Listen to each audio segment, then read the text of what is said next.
Hey, salut à tous, c'est Adam Bros et bienvenue dans cette toute nouvelle vidéo où on va parler de la censure sur YouTube. Effectivement, dans ce nouvel épisode de Sous Influence, j'avais envie de revenir sur un sujet qui a fait pas mal parler ces dernières semaines et surtout ces derniers mois, c'est la censure qu'exerce YouTube, à savoir la plateforme, l'entité, enfin Google, sur les créateurs de contenu. Juste avant de commencer la vidéo, ça fait longtemps que je vous l'ai pas dit, mais n'hésitez pas à partager mes vidéos, à mettre des pouces bleus et à vous abonner, ça m'aiderait énormément à redémarrer la chaîne un peu pour la rentrée et ça me fait super plaisir, vous imaginez même pas. Si vous suivez un peu des youtubeurs de manière régulière, vous le savez, il y a pas mal de règles sur YouTube qui nous restreignent dans notre liberté d'expression ou même dans notre manière de faire des vidéos et il y en a qui sont tout à fait légitimes pour la plupart, mais c'est vrai que parfois ça pose problème. Et donc dans cette vidéo, on va essayer de comprendre pourquoi ça pose problème, pourquoi YouTube est obligé de censurer des créateurs, mais aussi quelle est la responsabilité de YouTube vis-à-vis du contenu qui est posté sur sa plateforme. Et vous verrez, c'est super intéressant. On va s'intéresser à des articles de loi pour voir un peu quel est le rôle de YouTube là-dedans. Mais donc pour commencer, on va parler de la censure directe. Alors la censure directe, c'est quoi? C'est quand YouTube tout simplement supprime une vidéo, ça arrive, voire la met interdite aux moins de 18 ans. Plus en plus de YouTubeurs, en tout cas c'est l'impression qui est donnée, ont des vidéos qui sont interdites aux moins de 18 ans, donc ils sont obligés de sortir des versions censurées, parce qu'en plus aujourd'hui, les vidéos interdites au moins de 18 ans sur YouTube, mais il faut donner une pièce d'identité ou alors sa carte bleue pour prouver qu'on a plus de 18 ans. Bon, déjà, c'est pas très logique parce qu'on peut avoir une carte bleue avant d'avoir 18 ans, mais même avant, en fait, il suffisait d'avoir un compte où on mettait sa date de naissance avec plus de 18 ans et on avait accès à toutes les vidéos de plus de 18 ans. C'est vrai que c'était carrément une passoire et c'était pas non plus la bonne solution. Et donc le problème, c'est que cette censure, elle va rendre inaccessible la vidéo à plein de gens parce qu'effectivement, il y a pas mal de gens qui regardent les youtubeurs et je suis sûr qu'il y a pas mal de gens qui me regardent actuellement qui ont tout simplement moins de 18 ans. Et pourtant, souvent, c'est des vidéos qui sont soit d'utilité publique, soit pas si choquantes que ça. Le dernier en date, c'est le Radier Radier, qui s'est fait censurer une vidéo alors qu'il montrait lui-même des vidéos qui étaient disponibles sur YouTube. Je ne sais pas si vous avez suivi l'affaire, mais j'avais mis il y a quelques mois de ça cette vidéo, qui s'est fait supprimer, voilà. Donc je l'ai remise en ligne, avec un maximum de censure visuelle et auditive, et maintenant, elle s'est fait démonétiser, bon, chose que je peux comprendre, hein, les annonceurs n'ont pas envie de se retrouver là-dessus, et elle s'est faite limiter aux moins de 18 ans. Et une limitation d'âge comme ça, clairement, c'est la mort d'une vidéo. Et là, on voit un problème qui est assez important et qui touche ces youtubeurs-là, c'est notamment le fait que donc, cette vidéo ne va plus toucher personne. Il dit bien, c'est la mort de la vidéo. En tout cas, il me semble que c'est le cas du Radier Radier et je suis sûr que c'est le cas du Joueur du Grenier dont on va parler juste après.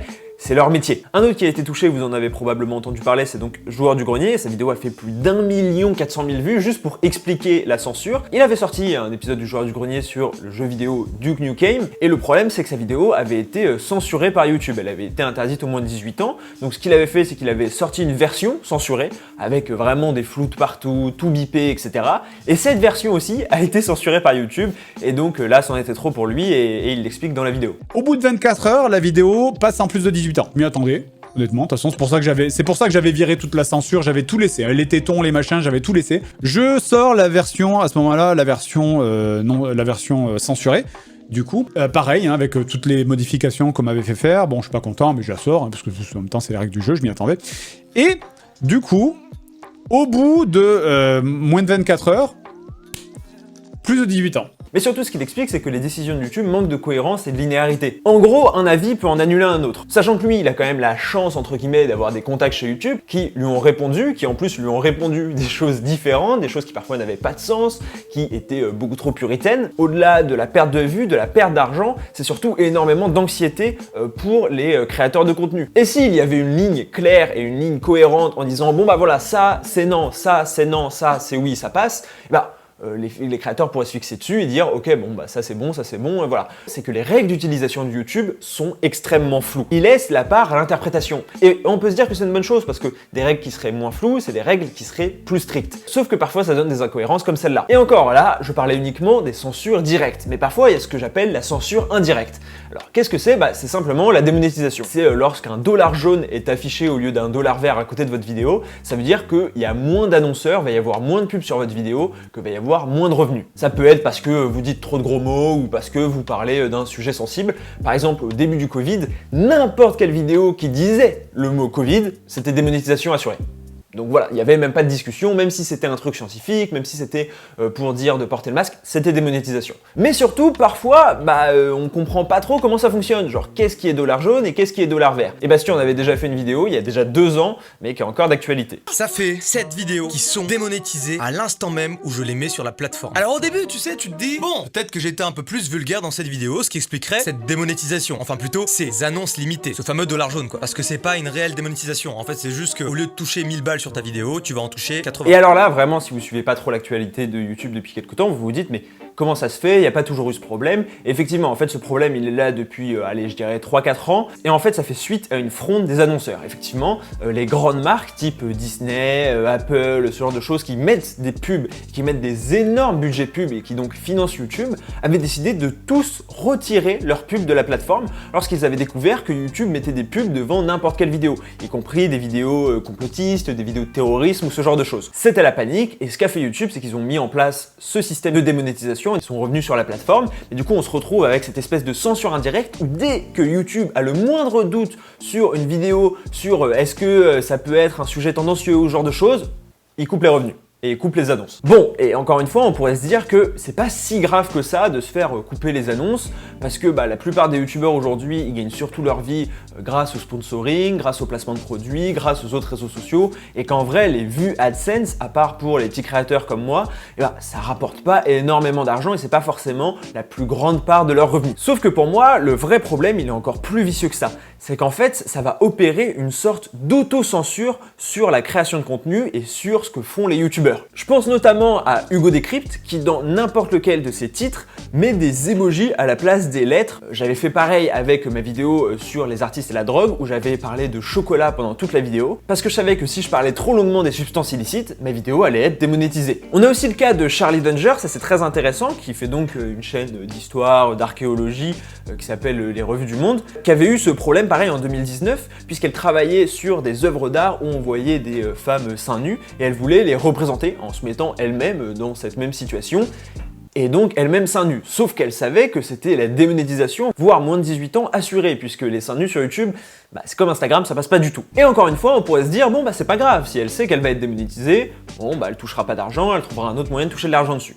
Sauf que ça va plus loin, puisqu'en effet, une démonétisation entraîne un shadowban. Donc, ce qu'expliquait Joueur du Grenier, c'est qu'un shadowban, c'est lorsque la plateforme vous dit non, tout va bien, votre vidéo est juste démonétisée, sauf qu'elle n'est pas visible, y a les notifications, on s'en voit pas forcément, elle n'est pas mise en avant dans l'onglet d'accueil, voire dans les suggestions. Enjoy Phoenix avait questionné la patronne de YouTube Europe sur le sujet, et voilà ce qu'elle répond.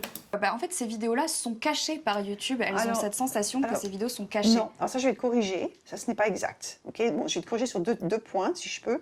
Un, c'est que les choses sont complètement dissociées. Okay, donc, les vidéos qui sont vues et les vidéos qui sont monétisées, c'est 2 systèmes complètement différents qui ne se parlent pas. Okay, donc, c'est vraiment 2 entités. Complètement. C'est des signaux différents, des politiques différentes, et c'est géré par des équipes différentes. Et il n'y a aucune passerelle.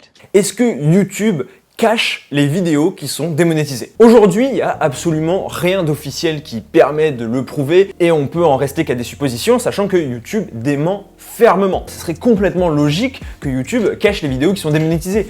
Tout simplement parce que YouTube fait son argent sur les pubs et sur les annonceurs. La plateforme n'a donc aucun intérêt à mettre en avant une vidéo qui rapporterait 0 €. Avant l'arrivée de TikTok, c'était surtout les vidéos longues qui étaient mises en avant. Et pourquoi? Tout simplement parce que déjà, premièrement, ça vous fait passer plus de temps sur la plateforme, plus de temps sur YouTube, mais également parce que souvent les vidéos plus longues, il y a plus de pubs dessus. Et donc YouTube peut se faire plus d'argent en diffusant plus de pubs. Et donc si jamais les vidéos qui ont plus de pubs sont plus mises en avant, forcément celles qu'on n'aime pas du tout, elles le seraient moins. Encore une fois, comme j'ai dit, c'est impossible de la tester, mais ça paraît complètement logique. Et honnêtement, ça se vérifie pas mal. Personnellement, toutes mes vidéos qui ont été démonétisées n'ont pas du tout été poussées par l'algorithme, sauf une, celle sur Euphoria. Mais pour le reste, à chaque fois que j'ai eu une vidéo qui a été limitée en annonce, elles n'ont pas marché.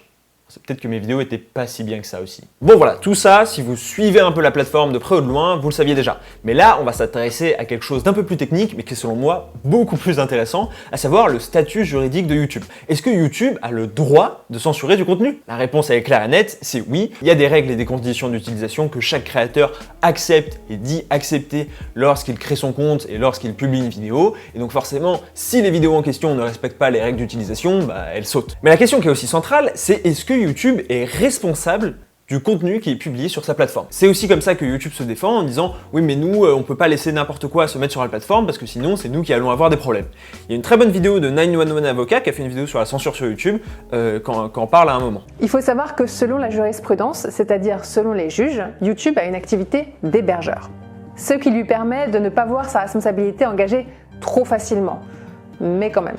On parle ici de responsabilité allégée. Elle est définie par la loi pour la confiance dans l'économie numérique. Aujourd'hui, la plupart des plateformes, que ce soit Facebook, Twitter ou YouTube, sont considérées comme des hébergeurs. La notion d'hébergeur, c'est une personne physique ou morale qui assure, même à titre gratuit, pour mise à disposition du public par des services de communication au public en ligne, le stockage des signaux, d'écrits, d'images, de sons ou de messages de toute nature fournis par des destinataires de ces services. En gros, ce serait simplement des tuyaux qui permettraient la transmission d'informations. Mais eux, ils n'en seraient en rien responsables, dans le sens où ils offrent juste un outil technique. Vous verrez, c'est important. Et puisqu'ils offrent juste un outil technique et qu'ils n'ont donc pas d'influence directe sur le contenu qui est posté sur la plateforme, ils ont une responsabilité qui, comme elle l'a dit, est allégée. C'est-à-dire qu'ils ne sont pas directement responsables de ce qui est posté et c'est seulement une fois prévenus qu'ils en deviennent responsables.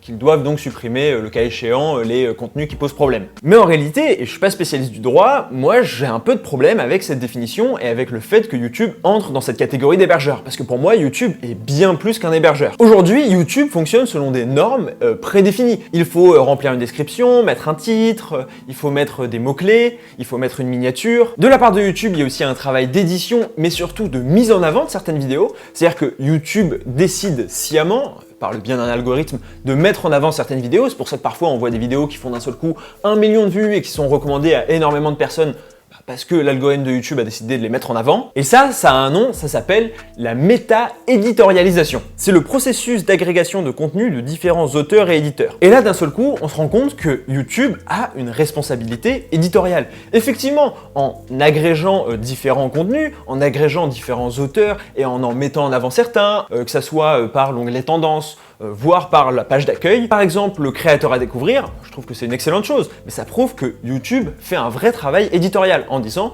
ce contenu est validé par YouTube, nous mettons en avant ce contenu, nous aimons ce contenu sur la plateforme et nous voulons de ce contenu sur la plateforme. Et à partir de ce moment-là, pour moi, il sort de son rôle de simple hébergeur, où ça serait simplement une plateforme où chacun poste sa vidéo et on se balade de profil en profil et il n'y a pas d'onglet accueil, il n'y a pas de suggestions ou ce genre de choses. C'est simplement l'utilisateur qui se balade de vidéo en vidéo. Là, pour le coup, il y a un vrai travail éditorial de la part de YouTube. Et bon, pour l'instant, la législation, elle n'est pas super d'accord avec moi. Donc là, il y a un super article de Next Impact sur le sujet qui donne donc que l'avocat général, parce qu'il y avait eu toute une affaire justement autour de ça pour statuer de ce qu'était YouTube, ils remplissent les conditions en fournissant un service de la société de l'information et un stockage d'informations fourni par les utilisateurs. Sauf que pour moi, ils vont plus loin qu'une simple plateforme de stockage. Donc la CGUE, je ne vais pas vous mentir, j'ai aucune idée de ce que c'est, mais en gros c'est la jurisprudence, a rappelé que ces acteurs n'avaient pas de rôle actif qui pourrait leur conférer une connaissance ou un contrôle sur les contenus. Tel est le cas si le prestataire sélectionne les informations stockées, s'il implique activement dans leur contenu d'une autre façon, ou encore s'il présente ces informations aux yeux du public d'une manière telle qu'elles apparaissent être les siennes. Et là, pour le coup,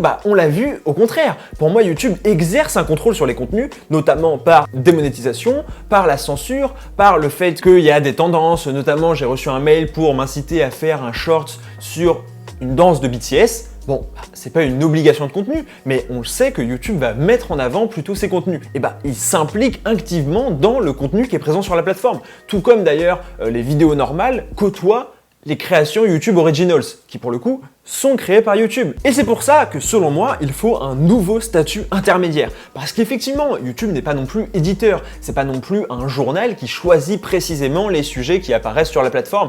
Ils ne disent pas, voilà, cette semaine vous êtes obligé de publier une vidéo sur tel sujet, Mais il y a quand même un travail éditorial. Et c'est pour ça qu'il faut un statut intermédiaire entre éditeur et hébergeur. Un nouveau statut permettrait aussi aux YouTubeurs de se retourner contre YouTube.